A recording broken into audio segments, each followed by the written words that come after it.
সাথে ঘুরতাম, চাকরি করতাম, ব্যবসা বাণিজ্য করতাম, ক্ষেত খামারে চাষাবাদ করতাম।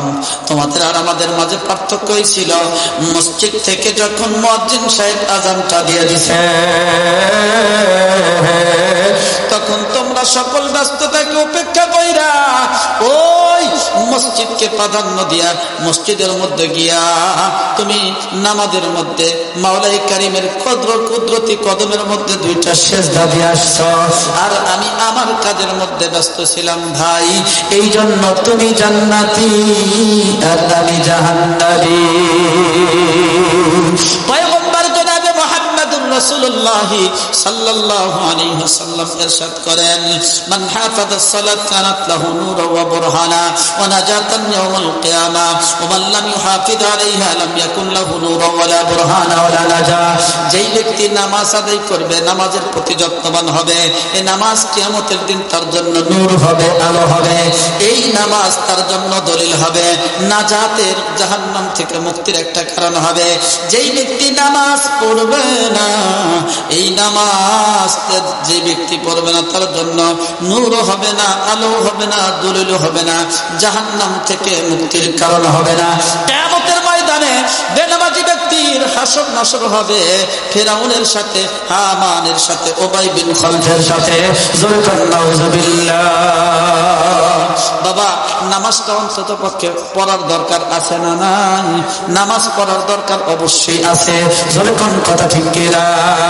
কারণ পয়গম্বর জনাবে মুহাম্মদুর রাসূলুল্লাহ সাল্লাল্লাহু আলাইহি ওয়াসাল্লাম ইরশাদ করেন, লাউ আন্না নাহারান বিবাবি আহাদিকুম ওয়া ইয়াগতাসিলু ফীহি কুল্লু ইয়াউমিন খামস হাল ইয়াবকা মিন দারানিহি শাই?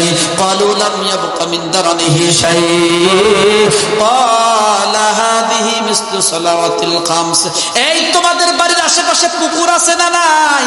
নবী সাহাবায়ে কেরামকে বলতেছে, তোমাদের বাড়ির আশেপাশে নদী আছে না নাই? বলে হ্যাঁ আছে।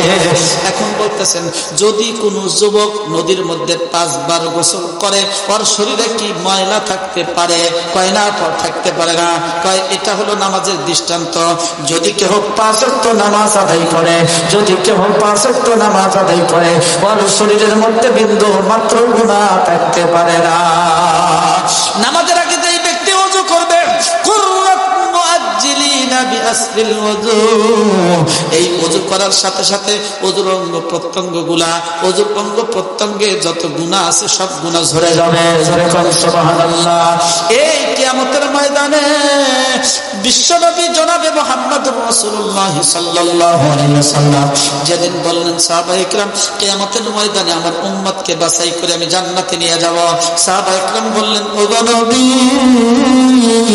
লক্ষ লক্ষ কোটি কোটি মানুষের মধ্য থেকে আপনি আপনার উম্মতকে কেমনে চিনবেন? সাহাবায়ে কেরামকে বললেন, ও সাহাবায়ে কেরাম, হাজারো ঘোড়ার মধ্যে একটা ঘোড়া যদি চিতা বর্ণের হয়, একটা ঘোড়া যদি সাদা কপালে হয়, আর তোমাদের কাউকে যদি বলা হয় এই সাদা বর্ণের ঘোড়াটা তোমরা আলাদা করে নিয়ে আসো, তোমাদের কি চিনতে কষ্ট হবে? সাহাবায়ে কেরাম বললেন, কষ্ট হবে না। নবীজি বলতেছেন, কিয়ামতের ময়দানে আমার উম্মতরা যারা নামাজ আদায় করছেন, নামাজের পূর্বে ওযু করছেন, এই ওযুর অঙ্গ প্রত্যঙ্গ গুলা বিজলির মতো চমকাইতে থাকবে। আমি এইগুলা দেখে চিনতে পারবো আমার উম্মত। আমি তাদের টাইনা টাইনা জান্নাতে পৌঁছানোর পরে আমি নবী বেহেশতে প্রবেশ করব।